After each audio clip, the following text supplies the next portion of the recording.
Hi friends, welcome to my channel. இன்னைக்கு நம்ம வீட்டு ஸ்பெஷல் ஒரு சூப்பரான டேஸ்டியான சாம்பார் ரெசிபி தாங்க. அதுவும் நாகர்கோவில் ஸ்டைலில் எப்படி செய்கிறதுன்னு பார்க்கலாம். வீடியோக்குள்ளே போகிறதுக்கு முன்னாடி ஈஸியான டேஸ்டியான ரெசிபிக்கு நம்ம காஷ்மீ லைஃப் ஸ்டைல் சேனலை சப்ஸ்கிரைப் பண்ண மறந்துடாதீங்க. வாங்க வீடியோக்குள்ளே போகலாம்.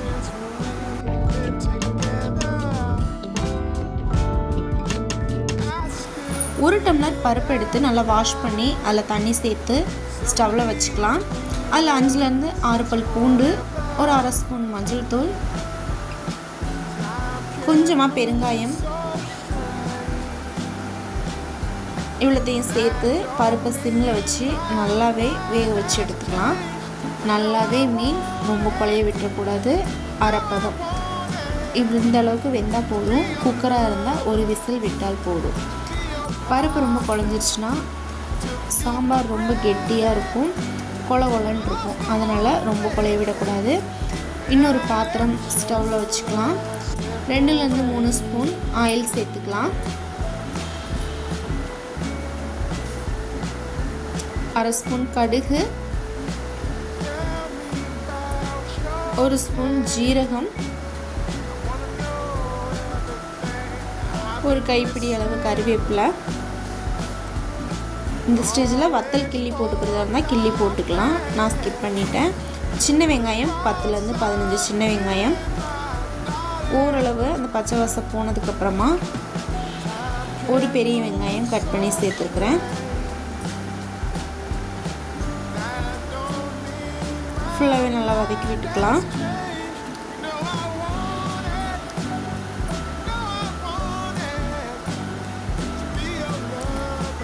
சின்ன தக்காளியாக இருந்தால் 2 தக்காளி, பெருசாக இருந்தால் 1 தக்காளி பொடி பொடியாக கட் பண்ணி சேர்த்துக்கலாம்.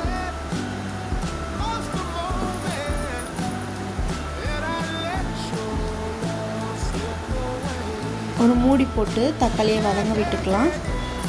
2லேருந்து 3 நிமிஷம் கழித்து மூடியை திறந்து பார்த்தா தக்காளி ஓரளவு வதங்கிருச்சு. அந்த தக்காளியோட பச்சை வாசம் போய் ஓரளவு நமக்கு வதங்குறது, மசிய ஆரம்பிக்கிறது தெரியுது இல்லையா? அந்த ஸ்டேஜில் நம்ம கட் பண்ணி வச்சுருக்க வெஜிடபிள்ஸ் எல்லாம் சேர்த்துக்கலாம். வெஜிடபிள்ஸ் இன்றைக்கி நான் கத்திரிக்காய், முருங்கைக்காய், உருளைக்கிழங்கு சேர்த்துருக்குறேன்.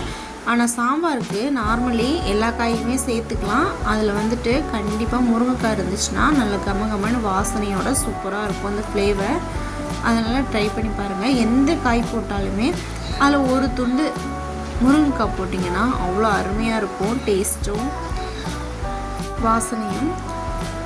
இந்த ஸ்டேஜில் தேவையான அளவு உப்பு சேர்த்துக்கலாம். அதாவது காய்க்கு தேவையான அளவு உப்பு இந்த ஸ்டேஜில் சேர்த்துக்கலாம். அளவுக்கு அதிகமாக சேர்த்துக்க வேணாம்.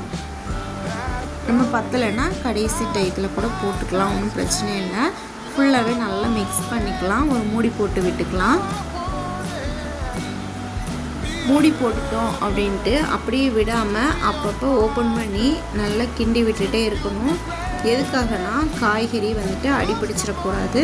ஒரு மாதிரி ஸ்மெல் வர ஆரம்பிச்சிடும் சாம்பாரில். அதனால் அடிக்கடி சிம்மில் வச்சு கிண்டி விட்டுக்கிட்டே இருக்கணும். இந்த ஸ்டேஜில் நம்ம மசாலா சேர்த்துக்கலாம். 2 ஸ்பூன் சாம்பார் தூள், அரை ஸ்பூன் வத்தல் தூள். இந்த வத்தல் வந்துட்டு நல்லாவே காரம் பிடிக்கிறதுனால நான் அரை ஸ்பூன் போட்டிருக்கேன். நீங்கள் 1 ஸ்பூன் கூட போட்டுக்கலாம். காரம் கம்மியாக இருக்கிற மாதிரி வத்தலாக இருந்தால் ஒரு 1/4 ஸ்பூன் மஞ்சள் தூள், மல்லித்தூள் ஒரு 1லேருந்து 1.25 ஸ்பூன் சேர்த்துக்கலாம். இந்த ஸ்டேஜில் மசாலா எல்லாமே சேர்த்துட்டு அரை வேக்காடாக வேக வச்சு வச்சுருக்கிற பருப்பை சேர்த்துக்கணும். சாம்பாருக்கு தேவையான அளவு தண்ணி சேர்த்துக்கலாம். ஃபுல்லாகவே நல்லா மிக்ஸ் பண்ணிக்கலாம்.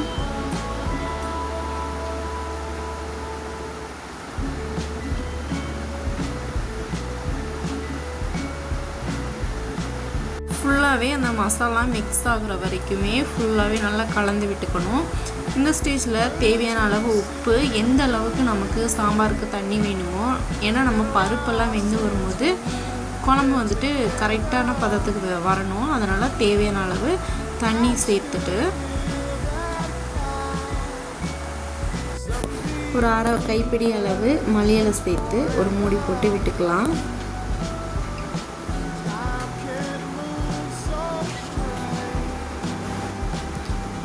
நெக்ஸ்ட்டு கொஞ்சமாக லெமன் சைஸ் புளி எடுத்து தண்ணியில் ஊற வச்சு கரைச்சி இந்த சாம்பாரோட சேர்த்துக்கலாம்.